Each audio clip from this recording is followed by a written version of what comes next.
Micro and Nano Segmentation talk and trying. Make sure everybody's in the right room. All right, so my name is Russell Crum. I'm a technical account manager for Canadian. I also have a range of acronyms after my name for various industry certifications. Most of this talk is based on my experience on implementing micro and nano segmentation in production, in the field, especially with hospital systems. Not an easy thing to do. In addition, I have had micro and nano segmentation effectiveness research published in a technical journal. And kind of the driver for this talk, especially here, I'm kind of an outlier at this conference. I'm really a blue teamer presenting at a red team conference on how to defend. Not maybe as exciting out there, but this is definitely a topic that is surprising me is getting more and more attention in the past couple of years. One quick survey. Do we have any professional pen testers in the room?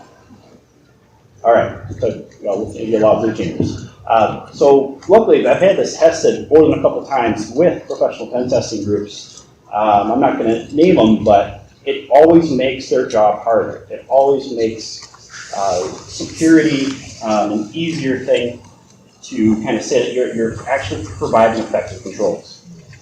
Now, there's three main goals that I have for this talk today. The first thing is I want you to kind of understand my definition of it. There's a lot of different vendors out there with a lot of different definitions of what micro and nano segmentation is. I'm going to provide my own, which is probably going to differ with some of them, some of the big ones. Hold the microphone up a little more. There, just like thank you.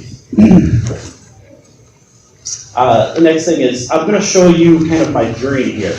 You know, what is it? Why is it? Why are we here? Why is it getting more popular? And at the very end, I'm going to give you some solutions. Now, this talk that I have here, my goal is to make this as solution neutral as possible. I'm going to tell you about a lot of the tools that you have out there, but I'm not going to dive into a lot of different vendor solutions that are out there. I'm going to talk about it kind of more as understanding technology and how it works. All right, so jumping right in, standard disclaimer. I work in the industry, so I have to put this disclaimer up. Everything that I'm saying here is my private opinion. Is not the opinion of my current employer and my past employers that I've had in the industry. This is based on my personal talk, and even some of the stuff that I'm going to talk about is based on anything that's in the breed training. So why is micro and nano segmentation a big topic? So mainly it comes up just because the amount of money organizations are spending. It's really blown up just the amount of growth we're seeing here now. I mean, in 2022, we're looking at $2 billion just focused on this. This is some research I pulled up from Markets and Markets on the amount of money flowing into here. And there's a lot of different solutions out there saying that they can provide this in some way or another. Now, before you jump into this, I always put in a couple things that you might want to think about. In my opinion, the technology itself is actually pretty easy and straightforward. The Center for Internet Security, the critical security controls, they don't use this terminology. But they talk about, firewalling. They talk about application whitelisting, which is something you really need to understand to implement this. But I really like to focus on the people in your team. I think the technology is a lot easier, but the culture change, the staffing change, usually is something that happens when you try to roll this out. In my experience, people that have a background in networking and maybe a little bit of security or security and want to learn more about networking are really strong. And this is typically you want to have a team that's embedded with your network team, meaning they sit next to them or with them. The next thing is knowing your workloads. Implementing this, I'm going to explain what it is next, is you need to understand how your applications work. There's no way to really get around it. You got to know what ports it's using. You've got to know, you got to talk to your developers, know all the applications that are running, what sign, hopefully everything is. But you really need to really carefully study what it is. And it's a really good project if you have somebody who's on your team put in charge of this, who really likes digging in and doing this type of work. Again, I don't think technology is the toughest part. I think it's more of a culture change in the organization if you need it. It's again, as I go into it, it's really more of just staying on top of it, really thinking about understanding what the architecture of wherever you're trying to implement this is. So I can't get around talking about zero trust. We'll talk about micro and nano segmentation. Zero trust has really been the foundation of a lot of this work. Now, There's a lot of papers out there. It's not a new concept. You're going to hear pretty much everyone talk about zero trust. Zero trust basically says you verify all the operations, you verify all the communications that are going on in any computer system. An impossible thing to really accomplish. But we can get closer. And that's really what I think micro and nano segmentation has gotten more popular. You get closer and closer to actually getting to this, academic version of security. So what is it? Well, I'm going to start with what I call traditional 90s perimeter defense. That's where you have different portions of your network. You usually have this like on your perimeter firewalls, and then you have like a nice juicy center. My term for this is 90s security. You zone everything on. You might have, a DMZ. You might have stuff in different departments, depending on the size of your company, complexity of your organization. But it's mostly the same thing. A nice, easy juicy center for pen testers to get into. So micro segmentation is really about, securing both your east-west and your north and south kind of communications. And what do you do? In this example, I'm using virtual machines as an example. But this is really about any server, any endpoint, any workstation that you have out there, and applying some rules to it. And what are these rules? Well, for microsegmentation, my definition is you apply fine-grained rules. And what does fine-grained mean? Application-specific firewall rules, meaning every application has a profile of what normal communication is, and you have that baseline. You know what that should be. That is documented. That is well known. There are even some tools out there that help you with this and help you manage this. But to get closer to a zero-trust environment, you have to go a step further. You may not be able to do that. You may just put certain rules on certain systems for what applications you know that should be running on there. What I call nano segmentation is going a step further. Not only do you have firewalls in every system, but you have application whitelisting. You only allow applications to run that you know should be running, and really nothing else. And you have enough communication with your dev team to come up and know what's coming in. You have a good amount of communication within your organization, so there aren't any surprises. If there are surprises, it just doesn't work. So, again, it's about what you need to allow for normal operation, really not anything more. When you have like an unmanaged endpoint here, it can talk to the internet, they can talk to each other. Pen testers love this. This is wide open. This is great for exploitation, being able to go around, scan the network. You may have, honey docs, you may have honey tokens, you may have all types of other controls in your environment. Obviously, you probably have logging in your SIM. But why is this being allowed if it's not needed for the operation of, really of your company? So lock this down. Now, of course, I'm using classic firewall logos, but I'm not only talking about network communication, I'm also talking about the applications that are running on the machine. Really having fine-grained control of what's allowed to run. And again, it's what you need for normal operation, nothing more. And it sounds kind of simple, but in practice, of course, it's always a little more complicated. And I think more of it tends to come on the organizational side, actually having processes that support this, having good communication, having it documented what should be communicating to what. I'll be honest, walking into this, sometimes I didn't know what was normal. You just have to spend weeks baselining it, what talks to what normally runs on a machine. Set that baseline, study it, test it for a week or two, and then start slowly rolling out more of those controls. And most technologies out there, that's how they work. Looking at Windows technologies like AppLocker, that's a very easy thing to do. Just go in audit mode, see what's running, and then gradually get more and more protective and actually lock it down to where you just block what's not normal. Why do you want to do this?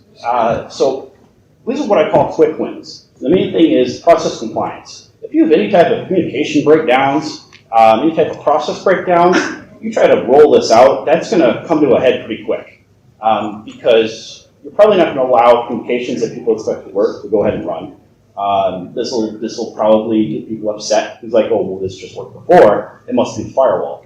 And go out to the network team or say maybe it's a network, and then go down to the security team. If there's any type of documentation missing or type of testing missing, that's going to come to a head very quickly. The next thing is automation. So the more visibility and control you have across all your endpoints and all your systems, the better. that really helps you to know what's going on, number one, in your environment, and then number two, automation is obviously a very high-level term, but what do you want to pick for your stack to manage all these systems? It's very important to pick a technology that can run not only run in all these systems, but be able to give you visibility of what's going on with all of them. It doesn't crash and burn. Is it difficult to manage? Does it require you to hire 10, 15 more people? That's one thing that scares a lot of organizations. Oh, great, micro nano segmentation. I got to hire a whole new team. That can happen if you have to do it manually. Make sure you've got tools that help support your goals, tools that support automation, tools that can scale. We've got a variety of companies here in Wisconsin that are, plenty of HQs here. Companies with tens of thousands of endpoints is not uncommon. You really need to make sure you have technology that can support something at that scale. And there's many things out there that can help you out there. Some I think are far better than others. Last thing is real-time visibility. This is kind of a side effect that usually happens, depending on what you have now. Now, again, it's very normal. I've worked in multiple SOCs now to have your logs coming in. But I think this takes you a step further to baseline your environment. Not only having logs, but actually seeing what's really happening. I was formerly a network engineer, and it always comes up, show me the packets, show me the evidence. All right, that's kind of what happened, but if the packets never alive, show me a packet capture. Let's see if we can reproduce this. If you baseline your systems and know what normal is, it's very easy to set baselines across all of them. And then when something happens, let's for instance, you're testing a system, or again, you're being tested by a pen test assessment, and you see a big spike in traffic and scanning, depending on what little access they have. That should set off alarms right away, right off the bat, to let you know something's anomalous there. We need to focus on that system. Now, I've got here some screenshots here of things I think you should catch. Admittedly, this is a screenshot of Tanium, but these are things I think that you should be able to catch once you have this type of visibility in your system. Lateral movement should be easier to catch when you know what's running, what's normal, and what's anomalous. Also, alerting the SOC. We've all heard a lot of different kind of statistics out there. Everyone talks about the Verizon report, about how long it takes for organizations to find out they've been hacked or to basically be alerted by another organization they've been breached. The new standard seems to be, if really you look at the attack lifecycle, for most attackers, we're talking minutes here.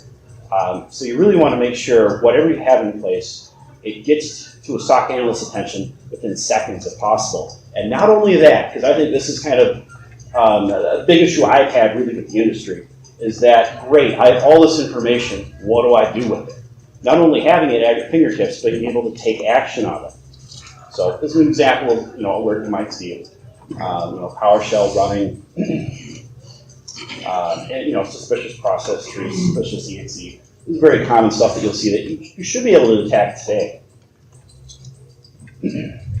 But there's other stuff too. I talk a lot about the people and the process. I have here an example of an admin breaking the protocol, logging in directly. He's not going to sudo up. He's going straight in as root, which should be possible if you be doing that. This type of stuff, again, is a lot easier to find and uncover if you have more fine-grained controls in place, especially around firewall rules and application whitelisting rules. Now, there's other stuff too. I talk, again, another example of kind of process breaking down. So here, I've got an example of Paul admin. Just, hey, I narrowed you down. I know you made these changes through my, maybe this came up to the SOC again.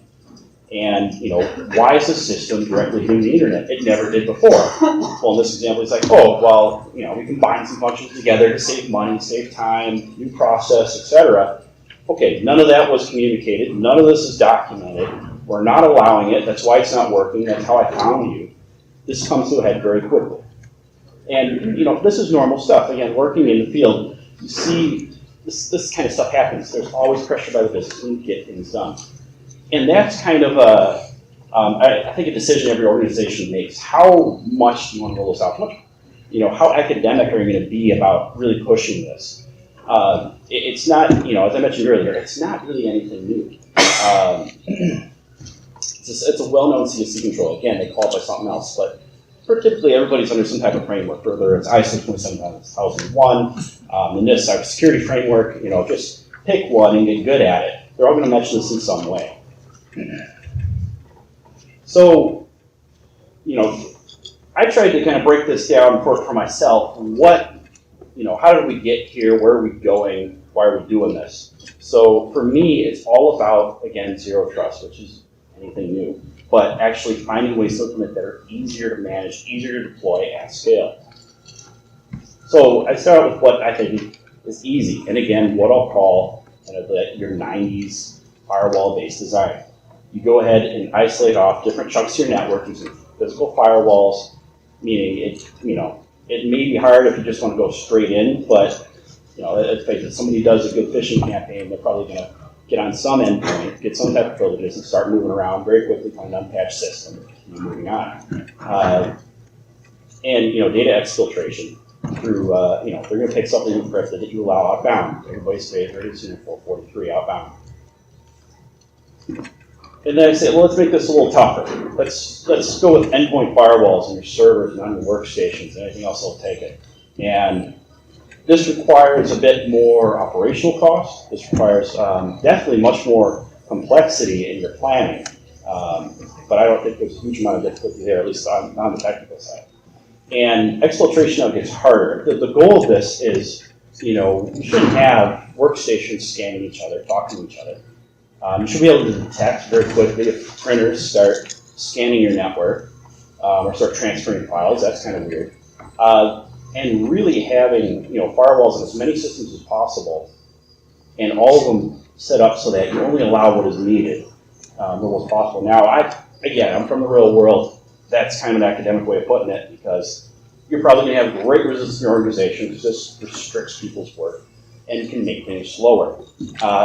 So that's okay. Maybe you have to make a compromise with the business and say, all right, we're going to roll this out. We're going to focus on our critical servers. We're going to cross where we have PII or PHI, or maybe PCI. Do what works for you. Just start it somewhere and start rolling it out. Start out with a trial. Go slow with your policies, and you really got to do a lot of homework with knowing, again, what your infrastructure is, what network communication is normal for a machine, and what isn't, and get those baselines set up. Very end here, I put 443x exfiltration. You should have systems that aren't going out to the internet, that aren't allowing that kind of communication across your enterprise. I put that in just because I think it makes lateral communication a lot harder and difficult. And that's process and application whitelisting. That takes a bit of work, and again, there's a lot of ways to go by that. Windows has App On the Linux side, you've got AppArmor or SE Linux, which is probably a little tougher, but again, it's a lot of the same thing. And there, I think the real problem is your operational costs are simply up, because now it's everything that runs in any one of these systems. Now, the kind of the gift of this is that, let's say you're in a healthcare environment and you have to have something like an MRI running on unsupported version of Windows. On older legacy systems, it's a lot easier to put an application whitelisting because they're not going to change. They're not getting patched anymore. The application's probably not going to change very much. It should be pretty well baseline just in how it works already. There's not going to be a lot there. If anything changes, you can lock that system down pretty tight and catch when there's something going on that, again, isn't normal. So, I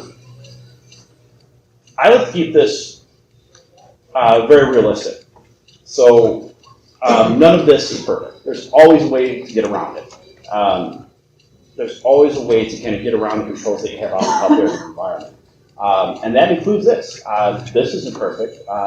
People get around it all the time. And you can never lock everything down, whether it's, again, business requirements that are locking down the speed which your organization can actually roll this out, or you may just get resistance from developers, certain business units saying you can't do this. Then there's the kind of more tricky kind of technical bypasses that are out there. So one thing I talk about here is kind of one more well-known one. There are many more out there. And it's just going to talk about kind of app locker bypasses, because I think still there's quite a few Windows servers and containers that are out there. And what this really talks about is really manipulating the built-in tools. Again, a lot of editors refer to this as living off the land in ways that weren't really originally intended. So we got PowerShell script using this sign method, get unsigned execution, whatever you're feeding through there. Using whatever framework you like. This example happens to come in from SpectreOps. They have it on their blog. It's very well known. If you look for software restriction policies and ways to get around that, that's kind of slightly older Windows technology. Many ways to avoid that as well. I don't want to give this out as kind of the impression that micro Nano segmentation is a big solution. You roll this out everywhere, you're secure. No, it's going to be better. I think the real kind of thing that you glean in this is having more knowledge of how your environment runs and how it works. And having a list of kind of indicators that would show it. Again, why is maybe PowerShell, maybe you hopefully you're using more version, maybe V5 that has better logging. If not, is it allowed to run? Should it be running? Okay, if it's allowed to run, what is it using? Okay, it's allowed to run, what is it using? Okay, if we know how it's normally used, is that under a normal set of ports, or is that normal activity? What it's talking to. So kind of think this through. And I don't think any of this is really too complicated on a technical front. Again, I think it's more of a culture change and more of a team you want to put in place for this. So I tried to put together, quite a little bit of a defense plan of zero trust in depth and how to defend against this. Most of my roles, pretty much all my roles, have been on the blue team side, on the defense side, which talking to a lot of local pen testers in Madison, Milwaukee, kind of can be a much tougher challenge. Pen testers, have a whole array of tools, and they usually, again, unless they're internal, are encumbered by local company policies. Where blue teamers, you've got to sit down and go, okay, I want to roll out this patch, I want to roll out this logging. I want to purple team. What is slowing me down? It's usually some type of rule, or you got to wait, go through the process. Pen testers don't worry about any of that, and that's something that isn't terribly new, but I think it makes being a blue teamer kind of definitely a tougher job, and in my opinion, maybe even a little more respectable job, even though it's not as exciting out there. So I start out with what's my solution for kind of if you have only drone-based firewalls or 90s type of firewall methodology. So I start out with use what you have. Try to feed more into your SIM. Pretty much any company is going to have one type of SIM or another. And try to feed in more data. I put here SMON or strace on Windows systems. But I think the real kind of interesting information you can get is really from NetFlow and looking at your top talkers on your network and studying that information. There's a great challenge out there by Dr. Eric Cole, and he calls it kind of your top 30 challenge. And what you want to look for is your top 30 kind of IP addresses, and review this every week, work day, or every day if you like an automated report, and look at what are your top 30 IPs that have the most connections outbound, that are egressing the most connections, and also that have the longest connections.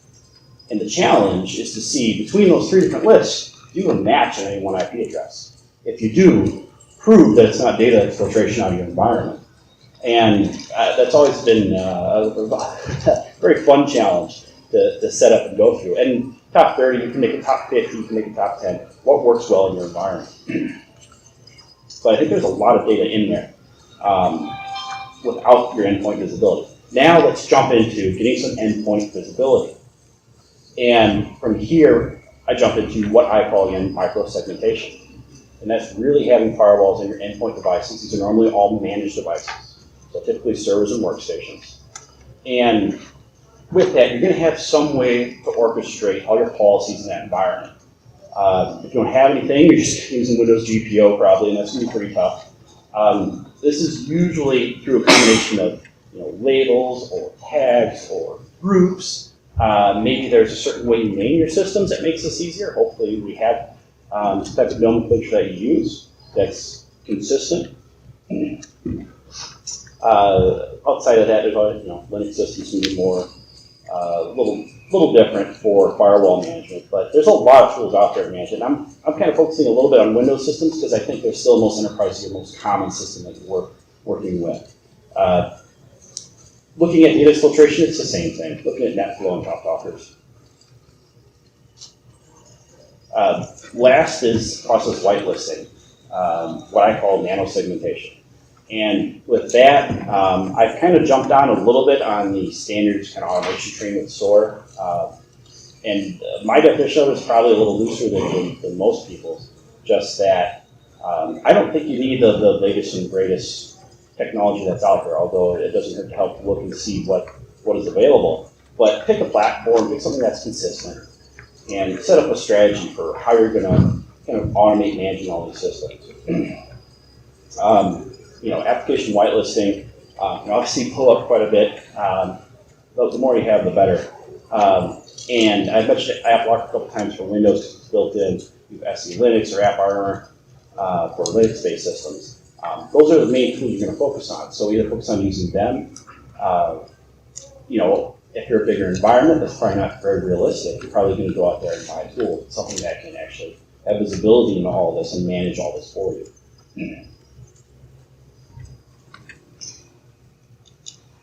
All right, and with that, I'm going to wrap that up, and I can take any questions. Yeah? You didn't really differentiate between the network and the VMware infrastructure, but obviously you can segment within the VM infrastructure. Yeah, are you referring to kind of NSX? Yes. So they've got quite a few tools kind of based on your environment and manage that if you're in a VM space. But I mean, it's not just there too. It doesn't matter whether it's physical or virtual. You usually want to have some type of consistent policy. But that is one solution there that you can use. Are you kind of looking for like something more specific for I working environment? I would say maybe the VMware side is more of just one component of an overall strategy that you're discussing. Yeah, definitely. So as far as your infrastructure, it's part of picking a solution. Usually you're going to pick first and look around at who's your infrastructure, who's your firewall vendor, who's your virtualization kind of provider that is out there. Obviously going to struggle to stay kind of neutral here because there's obviously some very large market players that a lot of people use. It is a real challenge to get something that's consistent and manages them all for you. There are a couple out there. Again, focus a little bit more on endpoints. Infrastructure can always be harder to manage, like trying to manage access to a router outside of Cisco or Palo Alto can be a bit difficult. But yeah, how you implement it, most of my experience has been in a virtualized environment where you definitely want to really lock it down the best you can. You don't want talking anything that isn't allowed to, and if it does, it needs to stand up with a SOC alarm right away. But yeah, I'd look to your infrastructure first as one way to see where's a good place to start. Yeah. So with in large scale environment, 100,000 endpoints, it gets really difficult to find to segment and stuff. How do you see that being hard as it is? How do you see it going to the cloud where things are just ephemeral and it's here today, gone tomorrow? Yeah. Does this translate to that? Yeah, I think it does for sure. And let's talk about just virtualized systems, whether they're going to be on-prem, in the cloud, hybrid. Everyone's picking a different approach or prefers a different provider. Typically, you want to have the same controls and visibility no matter where you are, and that includes reporting on what's communicating what in the cloud, depending on how much you trust it. But I would do the same thing. In the cloud, especially for Windows systems or talking more of containers, which are a little more challenging because they're more locked down. It can get a bit tougher there, especially if you're looking for a microkernel or a container solution. There are a ton of startups out there that have been working on kind of cracking the cloud security problem. And as you probably saw, many of them have been acquired by major vendors and are being rolled into their offerings. yeah, in my opinion, it's a very fast emerging space. It's very hard to pick a solution and kind of bet they're going to be there forever or they're going to roll in the rest of the tools. My kind of take on this, I am more focused on what I can manage and what I can really put an agent on, get visibility on, or at least get decent logs on it so that I can control it and have visibility into it. That's one thing. Just because it's in the cloud, I don't want any less security controls in it, if at all possible. And of course, every cloud you go to, it's like you got to kind of relearn some of the basics of what is their terminology, how do they manage it. Yeah, I hear you there. It's a tougher area, and there's a lot of different solutions even on private cloud that are out there. But I think once luckily, I think a lot of people still have a lot of legacy, and those are easier to put agents on and manage. But as far as containers and stuff like that, yeah, there may be something you want to take a bet on, but I agree that's a tough area. Yes. So just curious, throughout your presentation, you talked about kind of the pace or rigidity at which you enforce essentially nano or micro segmentation. How have you essentially seen the best cases of essentially the risk acceptance process for your business taking place? Yeah. That's always usually the challenge. It is. It's a big challenge. Stopping me from making money. So how do you answer that question? So yeah, I'll speak to my experience in that. So a lot of it has been in healthcare, and has been we really want to make sure a breach never happens, never can happen. But outside of this, a part of whatever controls you want to use with micro nano segmentation, the risk, I really want to drive it from an independent perspective that I trust. I'm a big fan. I know it's expensive, but of having regular, quarterly, biannual, annual pen testing done. That's usually mandated on you. I'm a big fan of just testing what your controls are by an independent team who you regard as very competent in that area. So you're going to pick a well-known pen testing team, whether it's local or national, and have them tell you what your problems are. Where is your weakest point? And then have that drive some of this. They're not, this is something that they're going to be aware of. They've encountered before. This is just one piece of what I would call a good security program. As far as getting the company to kind of see the risk, recognize the risk, and actually, support you in making a change and rolling this technology out, I typically need to have hard data and not just vulnerability data. My best ally is usually a pen testing report that says you really need to have more controls in this area. And they may not call this out. They may say you need more fine grade, you need more patching, you need more, or you need better visibility in your patching if it's not effective. You may want to have more fine grained firewall rules or application specific firewall rules, and restricting what's run, especially if you have servers that you can't patch without support. Really knocking out application whitelisting. Usually there you go a little bit further just because it's a legacy system. But with me, yeah, my biggest ally is an external trusted entity that comes in. That usually helps, in my opinion, the business listen more and stand up and go, wow, this is a real risk. And if you have a good firm that writes what I believe to be a good report, that shouldn't be too much of a problem.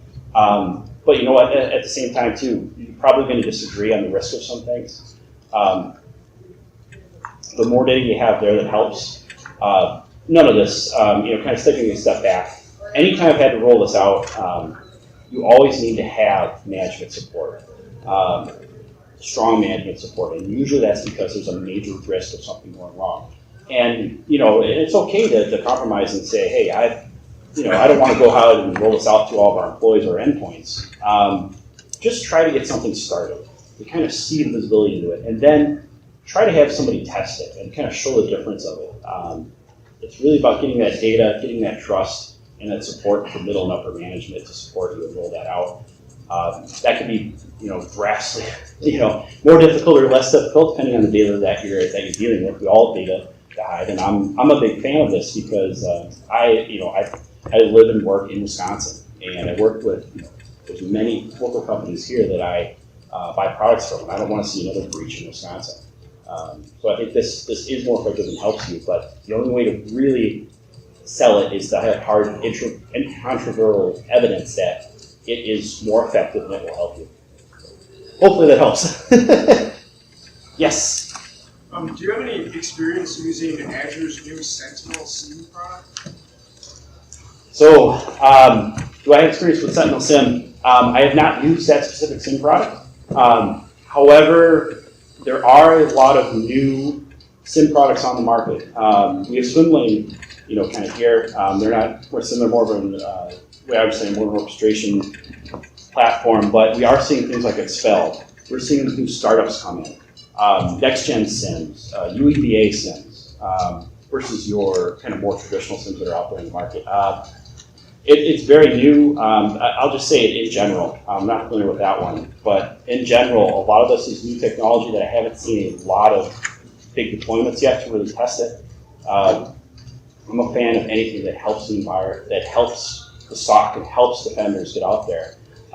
As far as kind of the next generation of SIMs coming out there, I'm a little leery. I'm waiting off a bit to kind of have them prove what they can do.